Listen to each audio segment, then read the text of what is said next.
ni kita sambung bab 7 kita, iaitu membina kesejahteraan negara. Okey, kalau sebelum ni awak dah belajar berkenaan perpaduan dan integrasi nasional. Yang kedua, dasar pendidikan kebangsaan. Okey, hari ni kita akan belajar satu lagi tajuk, iaitu bahasa Melayu sebagai bahasa ilmu. Okey, tajuk hari ini bahasa Melayu sebagai bahasa ilmu dan bahasa perpaduan. Okey, jadi di akhir pengajaran, cikgu harapkan awak dapat mengetahui bahasa Melayu sebagai bahasa ilmu dan bahasa perpaduan. Dan yang keduanya ialah awak boleh menjelaskan apakah langkah-langkah untuk memertabatkan bahasa Melayu. Assalamualaikum semua. Saya Ala Nurina, Imelda, Dayana dan Safra dari grup 2 akan membentangkan tajuk 7.3. Bahasa Melayu sebagai bahasa ilmu dan bahasa perpaduan. Seiring dengan kemerdekaan negara, bahasa Melayu telah diiktiraf sebagai bahasa kebangsaan dan bahasa rasmi negara kita. Di sini kita boleh lihat bahawa bahasa Melayu sudah diiktiraf sebagai bahasa kebangsaan sama dengan waktu kemerdekaan negara. Seterusnya, ada beberapa langkah yang telah dilaksanakan untuk memartabatkan bahasa kebangsaan. Antara langkahnya adalah yang pertama, Akta Bahasa Kebangsaan. Kedua, Bahasa Rasmi Pentadbiran. Ketiga, memperkasakan bahasa Melayu dalam sistem pendidikan. Keempat, UKM sebagai pusat keilmuan bahasa Melayu. Yang terakhir sekali, peranan Dewan dan Pustaka. Seterusnya, penerangan akan diteruskan oleh Puteri Imelda. Jadi kita akan pergi kepada isi pertama, iaitu Akta Bahasa Kebangsaan. Bahasa Melayu merupakan bahasa rasmi yang digunakan sebagai alat untuk memupuk perpaduan kaum. Antara perkara-perkara yang berada di bawah akta tersebut iaitu Seksyen 2, Akta Bahasa Kebangsaan menetapkan bahawa segala urusan rasmi kerajaan harus menggunakan bahasa Melayu sebagai bahasa pengantaraan, iaitu bahasa komunikasi. Seksyen 8, Akta Bahasa Kebangsaan menetapkan bahawa bahasa Melayu mesti digunakan dalam mana-mana mahkamah di Malaysia, kecuali pemberian keterangan oleh seseorang saksi. Nama akta tersebut Akta Bahasa Kebangsaan atau Akta 32. Maksud akta, kedudukan bahasa Melayu dimartabatkan melalui pergubalan undang-undang. Maksudnya, bahasa Melayu dirasmikan melalui penggubalan undang-undang. Kedudukan dalam Perlembagaan Persekutuan pula digubal bawah Perkara 152 Perlembagaan Persekutuan Malaysia. Bila bahasa Melayu mula diperkenalkan, iaitu pada tahun 1967 dan betul-betul dikuatkuasakan iaitu pada 1 Julai 1971. Yang kedua, bahasa rasmi pentadbiran. Bahasa Melayu sebagai bahasa rasmi menjadi bergerak antara unsur penggerak centera pentadbiran negara. Bahasa Melayu merupakan alat komunikasi rasmi dalam pelbagai urusan di kementerian dan jabatan kerajaan. Bahasa Melayu digunakan sepenuhnya dalam urusan mahkamah pada tahun 1990. Bahasa rasmi tidak perlu dibezakan dengan bahasa kebangsaan kerana bahasa rasmi adalah bahasa yang semata-mata dianggap sebagai alat untuk tujuan tertentu yang tidak perlu dikaitkan dengan semangat kebangsaan. Biasanya, bahasa rasmi dipilih daripada salah satu bahasa anak negeri dan ada kalanya dipilih bahasa bekas penjajah. Bagi negara yang mempunyai bahasa yang maju, bahasa yang banyak laras, bahasanya akan diangkat sebagai bahasa rasmi. Contohnya, bahasa Melayu menjadi bahasa rasmi kerana bahasa ini dapat digunakan sebagai bahasa ilmu dan dapat difahami umum. Saya serahkan penerangan seterusnya kepada Ala Nurina. Seterusnya, memperkasakan bahasa Melayu dalam sistem pendidikan. Pembukaan sekolah menengah kebangsaan yang menggunakan bahasa Melayu sebagai pengantaraan dipergiatkan di seluruh negara. Selepas itu, bilangan guru terlatih bahasa Melayu ditambah di sekolah menengah kebangsaan dan guru khas untuk sekolah menengah jenis kebangsaan. Di sini kita boleh lihat bahawa bahasa Melayu dalam sistem pendidikan kita ini menggunakan bahasa Melayu sebagai bahasa pengantar. Contohnya, di mana awal-awal sekolah yang hebatlah macam Sekolah Alam Shah, Sekolah Seri Puteri dan Kolej Sultan Abdul Halim di Kedah ini menggunakan bahasa Melayu sebagai bahasa rasmi. Dan itu yang pertama. Yang kedua, bilangan guru bahasa Melayu ditambah. Maksudnya ditambah dari semasa ke semasa untuk memperkasakan. Memperkasakan ni maksudnya macam mengukuhkan lagi bahasa Melayu sebagai bahasa ilmu dan bahasa perpaduan. Seterusnya, langkah ini dapat memupuk semangat kekitaan dan bersatu dalam kalangan murid. Seterusnya, penerangan ini akan diteruskan oleh Dayana. Seterusnya, antara langkah untuk memperkasakan bahasa Melayu dalam sistem pendidikan adalah dengan penubuhan Universiti Kebahasaan Malaysia atau UKM sebagai pusat keilmuan bahasa Melayu. UKM ditubuhkan pada 18 Mei 1970 untuk memertabatkan bahasa Melayu sebagai bahasa ilmu. UKM juga menjadi pusat pengajian tinggi awam pertama yang berjaya memperkenalkan pengajian pelbagai jurusan dan bidang khusus dalam bahasa Melayu. Pada 1 Disember 1972, UKM menubuhkan Institusi Bahasa, Kesusasteraan dan Kebudayaan Melayu atau singkatannya IBKKM yang menjadikan UKM sebagai pusat pendidikan dan rujukan kebudayaan tamadun Melayu. Kemudian, institusi ini bertukar nama kepada Institusi Alam dan Tamadun Melayu atau ATMA pada tahun 1992. Institusi ini menjadi tumpuan para pendidikan, sastrawan, karyawan dan budayawan daripada pelbagai kaum dari dalam dan luar negara. Selain daripada itu, pengiktirafan terhadap tokoh UKM seperti Zainun Ismail sebagai sastrawan negara membuktikan kejayaan UKM sebagai pusat keilmuan bahasa Melayu. Seterusnya, penerangan akan diteruskan oleh Safra. Peranan Dewan Bahasa dan Pustaka DBP. DBP ditubuhkan pada 22 Jun 1956 di Bukit Timbalan, Johor Bahru, Johor. Pertubuhan ini hasil daripada resolusi Kongres Bahasa dan Persuratan Melayu ketiga. Tujuannya adalah untuk memartabatkan bahasa Melayu sebagai bahasa rasmi dan bahasa ilmu. DBP berperanan penting dalam mengembangkan bahasa dan sastra Melayu melalui penerbitan buku dan majalah, risalah, menganjurkan seminar dan bengkel, serta pelbagai aktiviti bersempena dengan Minggu dan Bulan Bahasa Kebangsaan. Peranan DBP adalah untuk memupuk perpaduan dalam kalangan masyarakat berbilang kaum di negara ini. Pada tahun 1960, slogan Bahasa Jiwa Bangsa dilancarkan agar dapat mengukuhkan pembinaan masyarakat yang bersatu padu melalui bahasa.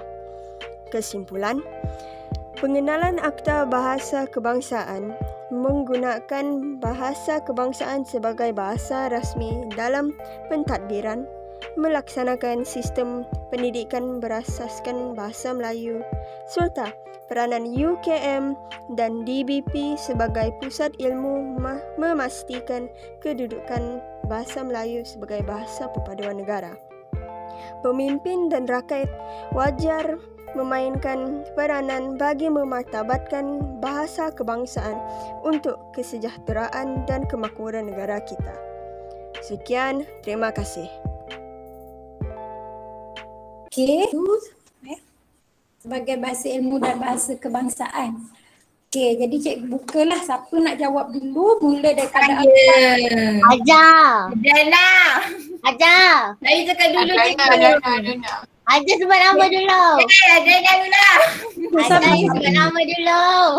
Apa jangan bergaduh. Isra. Yang cikgu dengar tadi macam Hajar dulu.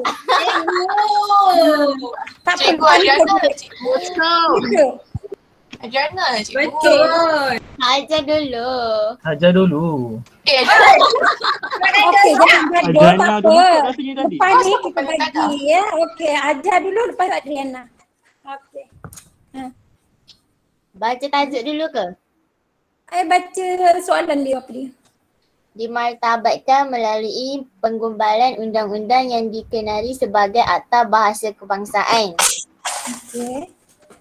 B. Akta Bahasa Kebangsaan telah digubal di bawah Perkara 152 Perlembagaan Persekutuan Malaysia. Okey.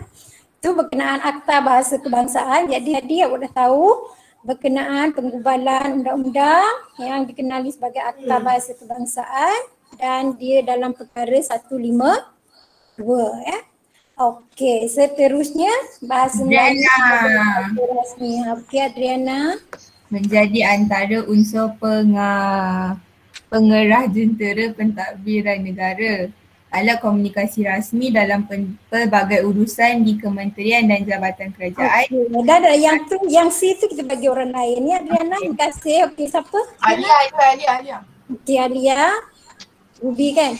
Yes, Alia. Bahasa Melayu je. Dah apa?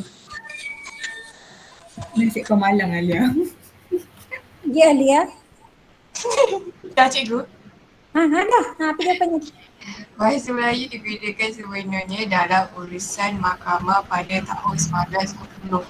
Okey, ni macam mana bahasa Melayu digunakan dalam pentadbiran. Jadi semua urusan pentadbiran guna bahasa mahkamah pun ya, mula tahun 1990. Okey, seterusnya.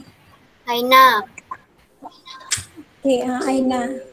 Awak kena sebut macam tu Okey Aina. Pembukaan sekolah menengah kebangsaan yang menggunakan bahasa Melayu sebagai bahasa pengantar dipergiat di seluruh negara.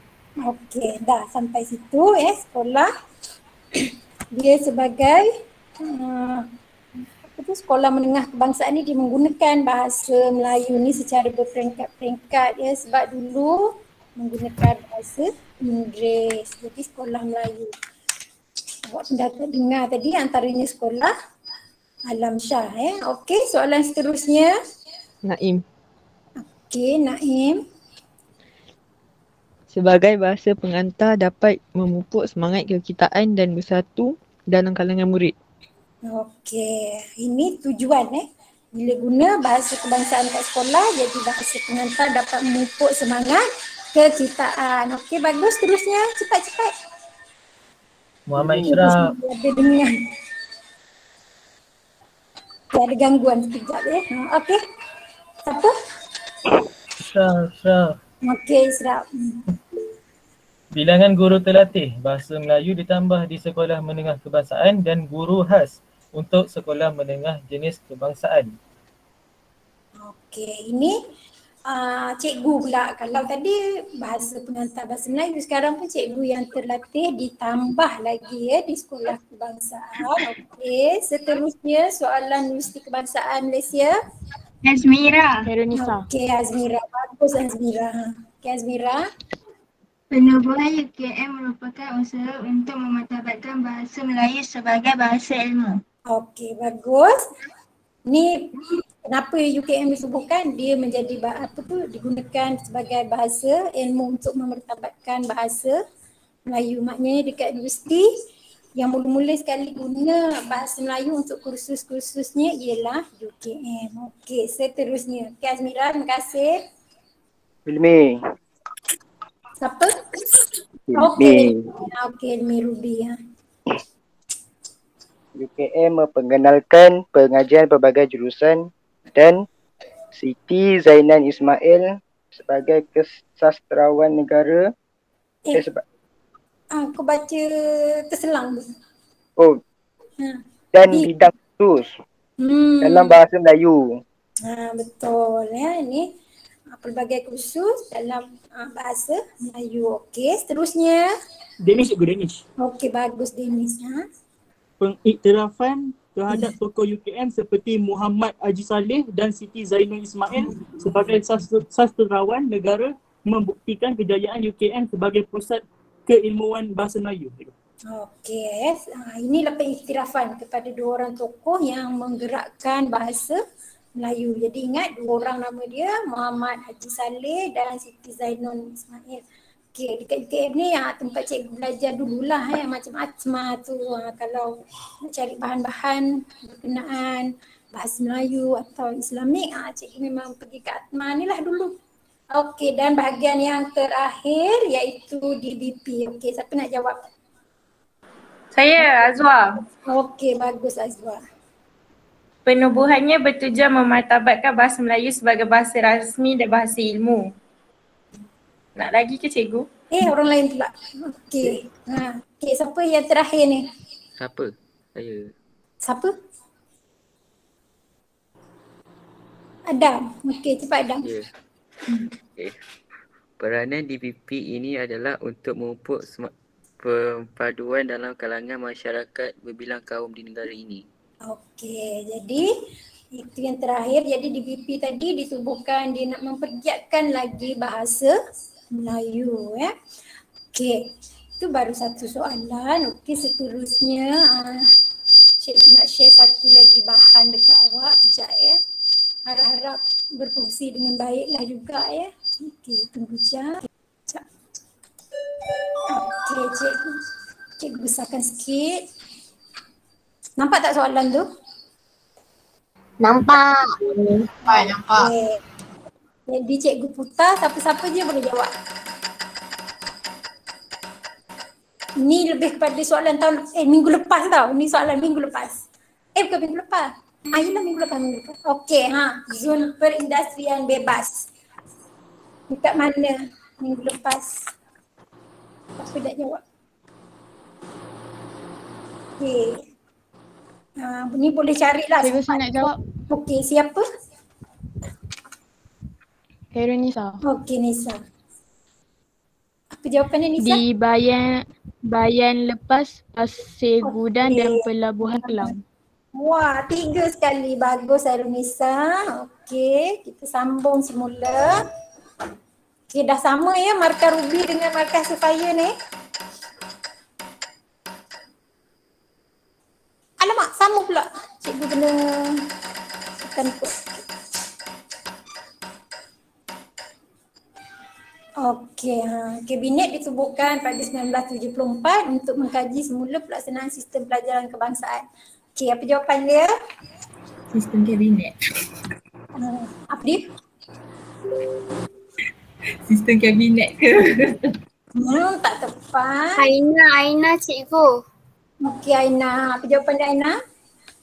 Jawatan kuasa kabinet ditubuhkan pada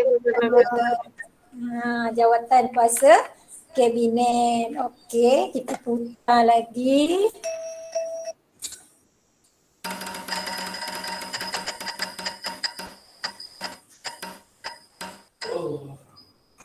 Okey, Jabatan Perpaduan Negara letak di bawah bidang kuasa siapa? Naim. Okey, Naim. Apa Naim? Di bawah bidang kuasa Magiran. Bagus Naim. Okey, tahniah. Walaupun ni tajuk minggu lepas ya. Okey, maknanya awak ingatlah tajuk minggu lepas. Okey.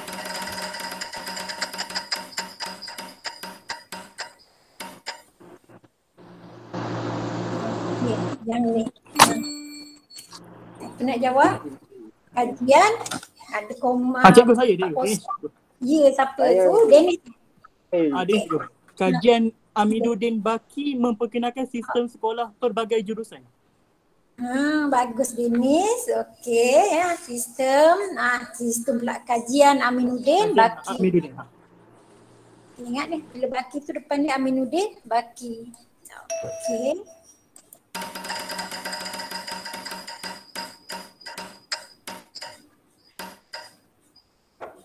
Okey, Akta 40/1996. Bertujuan Hani Akta Pendidikan 1996. Okey, bagus Hani. Sama dah ni markah Sapphire dengan Ruby. Okey, kita tengok ada 2 lagi soalan. Alamak, dia ada sama.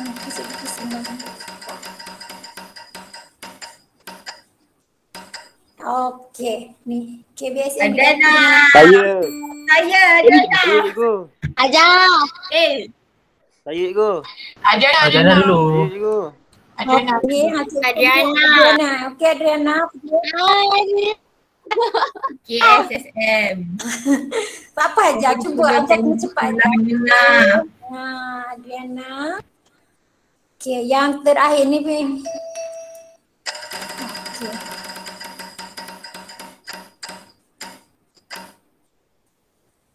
Atas dia.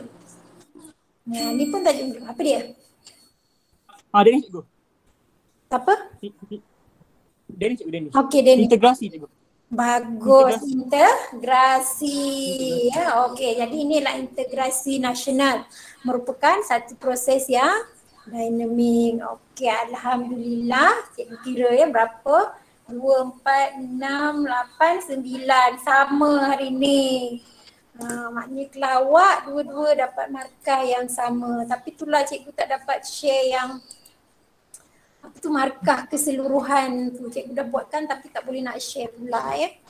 Okey, jadi alhamdulillah kesimpulannya tajuk kita hari ni ialah berkenaan dengan bahasa Melayu sebagai bahasa kebangsaan dan bahasa ilmu. Jadi kerajaan, awak ingat balik kerajaan buat apa langkah? Ada 5 langkah iaitu Akta Bahasa Kebangsaan, bahasa rasmi dalam pentadbiran, memperkasakan dalam pendidikan, adanya UKM dan adanya di BP. Jadi semua tu sebenarnya matlamat dia untuk apa?